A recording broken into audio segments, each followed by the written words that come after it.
somebody following their passion, by somebody following their love for something, you never know what's going to happen.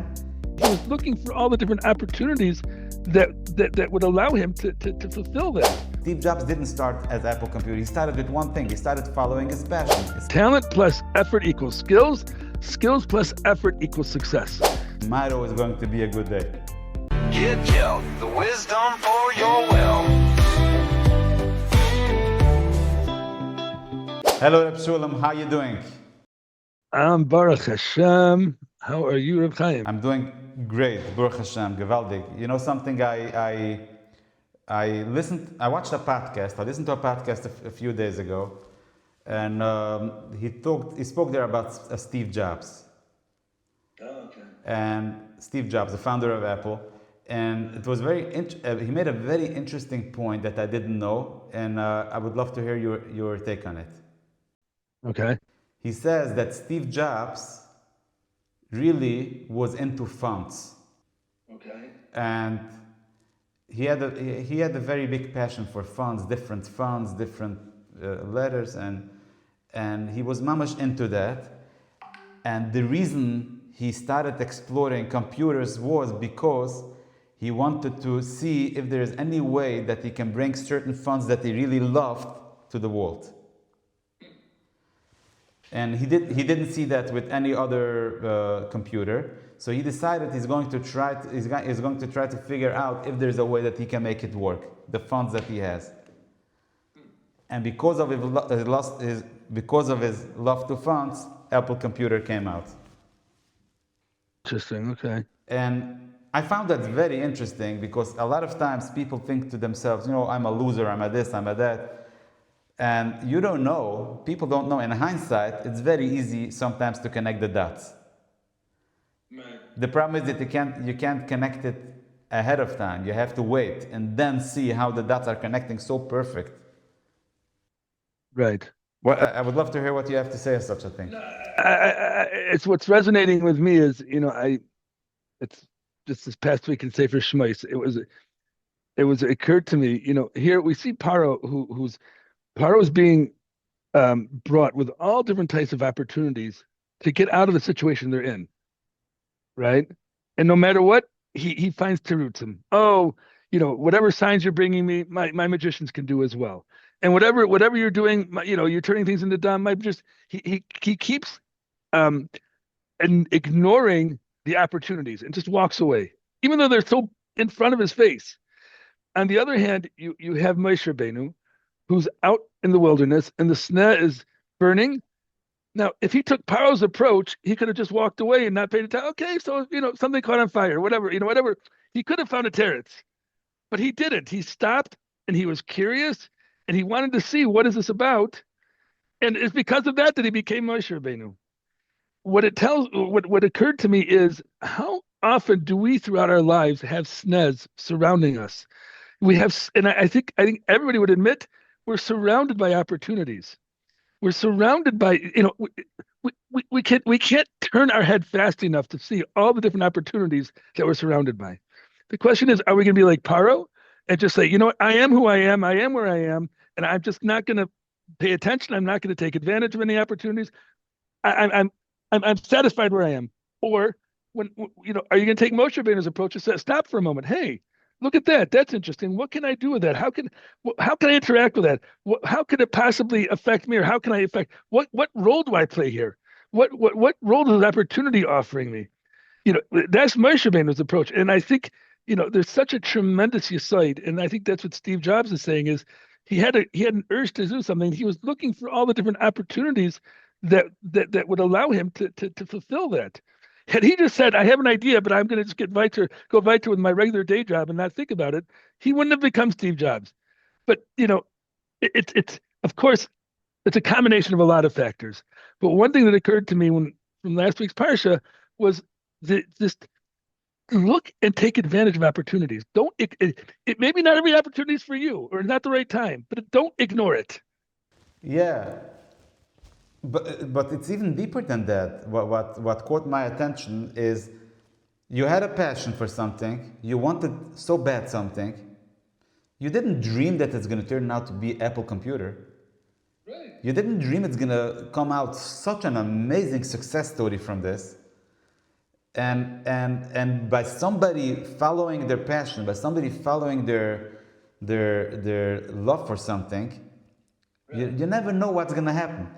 And then what's gonna, in Yiddish, how do you say in Yiddish when somebody is very successful and then you're looking for an excuse why he is more successful than what I think I should be? In Yiddish they say shkoyach er. You ever heard that? Yeah, sure. Shkoyach er. Shkoyach er means basically thank you, er, him. Look, why are you not making it the same as this big guy is making? Oh, shkoyach er. It doesn't. He's a different story. So I think like 2 years ago I had a whole shmiz on one of my podcasts that I spoke about. Try, do whatever you can until you become the shkoyach er. Because every shkoyach er started with a similar story. Steve Jobs, shkoyach, Steve Jobs. No, Steve Jobs didn't start as Apple Computer. He started with one thing. He started following his passion for funds. In hindsight, you can connect the dots. But if you look at ahead of time, you can't connect the dots. I am now speaking to you, and I have no idea if one day I'm going to connect the dots of speaking to you in this specific time I'm speaking about this specific subject.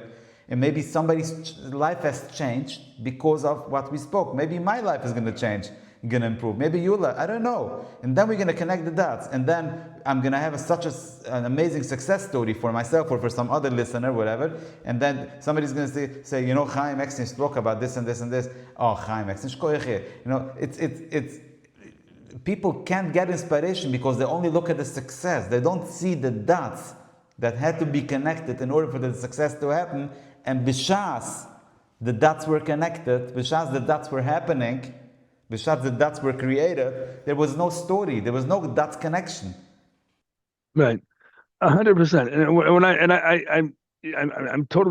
I'm not only agreeing with you, but I'm just enhancing that by saying we talk a lot about passion, and we talk a lot about just not giving up, but we also have to recognize that.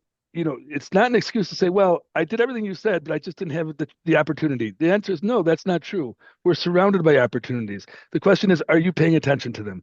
That's the only thing I'm adding to that is that point. But I want to point out to you, Chaim, about what you're saying about passion.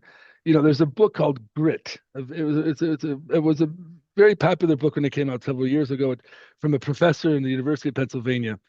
And she studied what allows somebody to become successful, okay?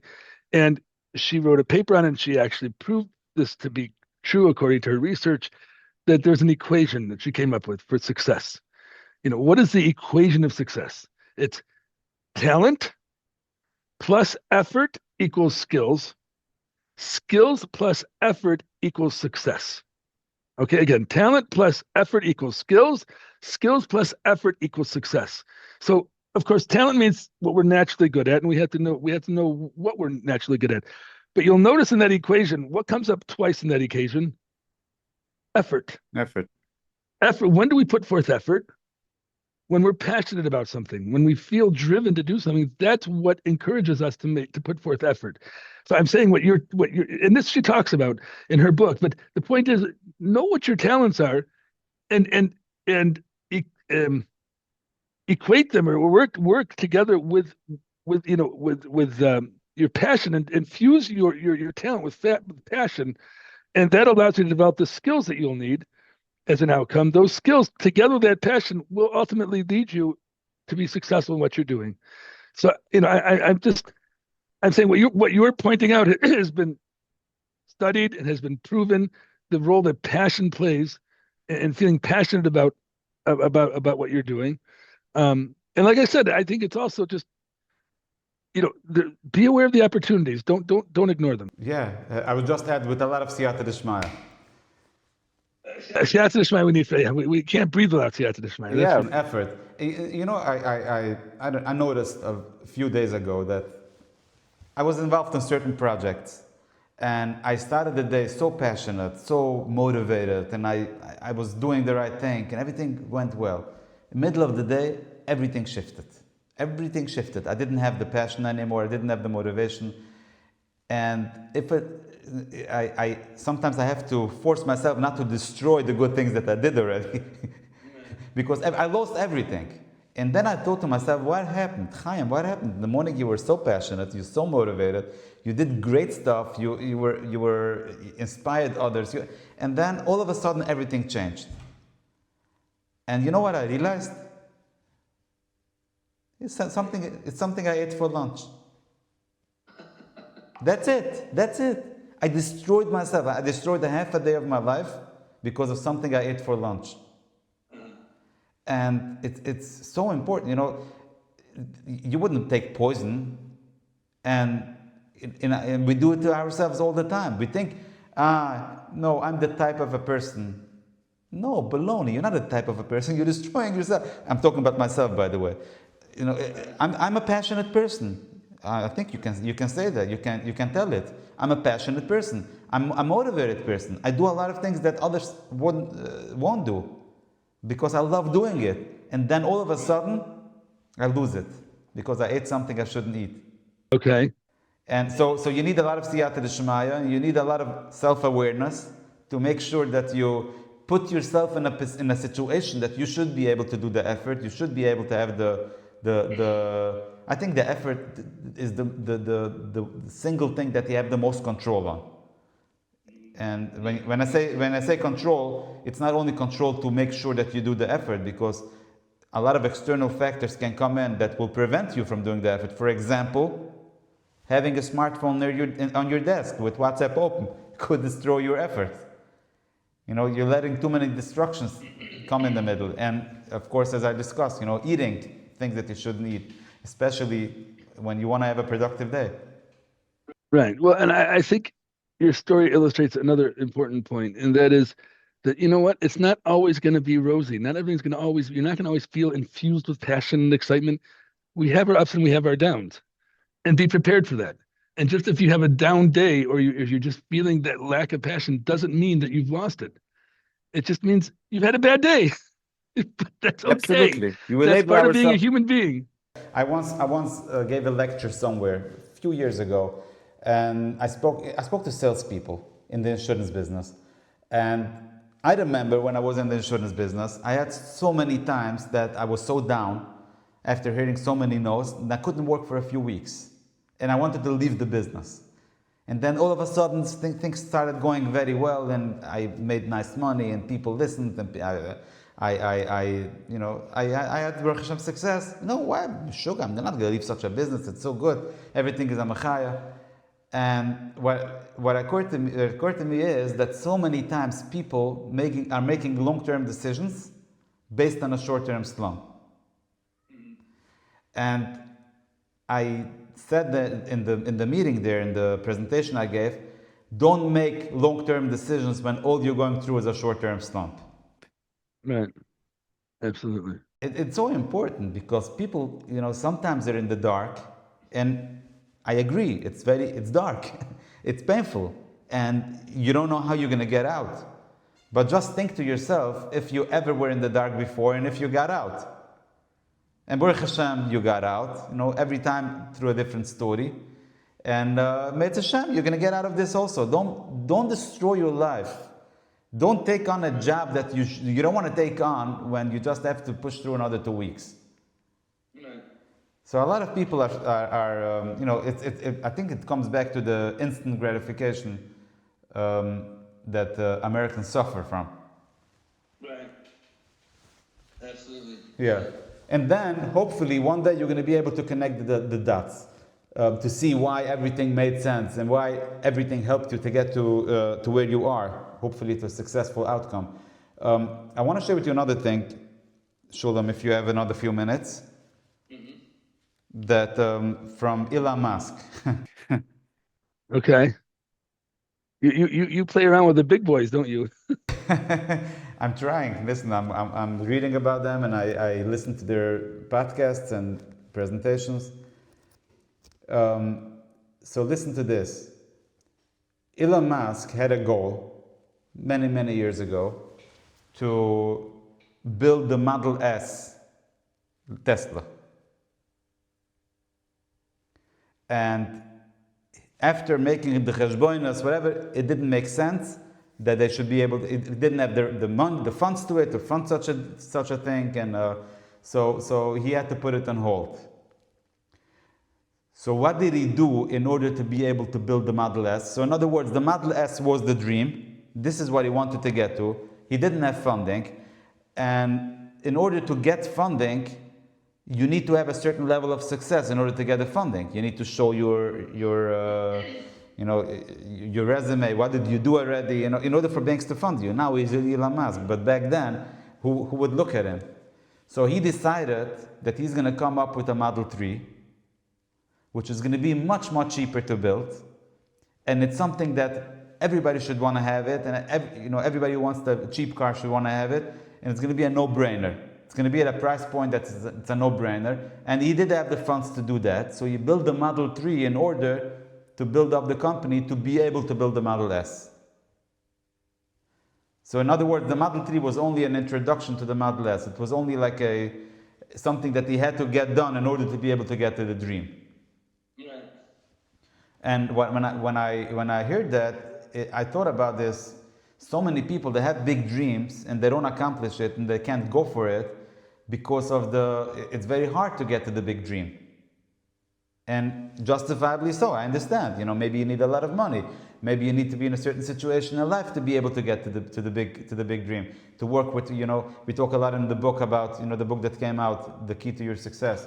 We talk about some people should do what's their talent, and I know you talk about it in your line of work to help people identify what their talents are, to work only in the talents, what their personality is. But sometimes you have to understand that in order to get there, you need a Model 3 first. Right. So I sometimes ask people, when I speak to people in my membership groups, in the community that I have, I ask people, okay, I understand your big goal, but what's your Model 3? Absolutely. And I think this is what, I can't think of his name now, in the coaching program, it'll come to me, but I will quote his name when it comes back to me. But in any event, they call it the Bahags, I think, the big, hairy, audacious goals. Like you have to always have these big goals that are 10 or 20 year goals or visions that keeps you going and driving. You have that, if somebody's really taken with having a Rolex watch, keep that Rolex watch in your mind. If it's getting through Shas, keep getting through Shas, whatever, that has to be a long-term goal that keeps you in the game. But then go but then take that and figure, okay, in order to be there in 10 or 20 years, what do I have to do now? And what do I have to do in the next 3 years, and in the next 5 years, and the next 10 years? Break that down, like Elon said. In order to get to the Model S, the next week, the next 3. month, today, the next day, whatever it is. But it all boils down to this side of it being intentional and having that mindset that you're gonna make it work, and but being realistic about it as well. I want to tell you something. Remind me. How do they say good morning in Yiddish? Yeah. It's a test. Good morning. Good morning. Yeah, go ahead. Good morning. Okay. Good morning. What does morgen mean in Yiddish? I always assumed it meant morning. Tomorrow. Oh. Morgen ga ich dich treffen. Tomorrow I'm gonna meet you. So in Yiddish, tomorrow is morgen. So I once heard somebody said, why do you say git morgen? Why don't you say git hand? Like today. Good today. Okay, in English you say good morning because it's morning. But why do you say git morgen? It's like tomorrow, why not today? Git hand. Hand, today. Okay. So he said something very, very deep. He said because most people, when they get out of their house in the morning, they already made up their mind that tomorrow is going to be a good day. Today is probably over, but tomorrow have something to look out for. Wow. So you say good morning. You gave up on today. So I'm just saying it because you said you should know this year, next year, and know also today. You should have a focused day. What do you want? What do you want in the long term? And what do you need to do today in order to be able to get to your long-term vision? Life is just too short to not take advantage of every moment that we have. It's just. I said to somebody today, I told him, he told me, okay, you know what, I don't have time this week, next week. I said, how many weeks like this do we have? Like next week, what do you think? Just weeks. Okay, next week, next year, It's very, very important to understand not only the long-term goal, but what do you want today? Right. And who says there's going to be a tomorrow anyway? Take advantage Right. today. Who knows what's going to happen? Like the Mishnah says. Gewaldig. Okay, so again, let me just summarize. We spoke about the connecting the dots in hindsight, and then the model tree. What's your model tree? Okay, I would love to hear. Send me an email. Send me an email, you listener, or put a comment in YouTube or somewhere. Where you say, I want to hear what your model tree is. Hatzluche Rabbi Reb Sholom. Shkayach, we will be in touch, Reb Chaim. Looking forward. Get Gel, the wisdom for your well.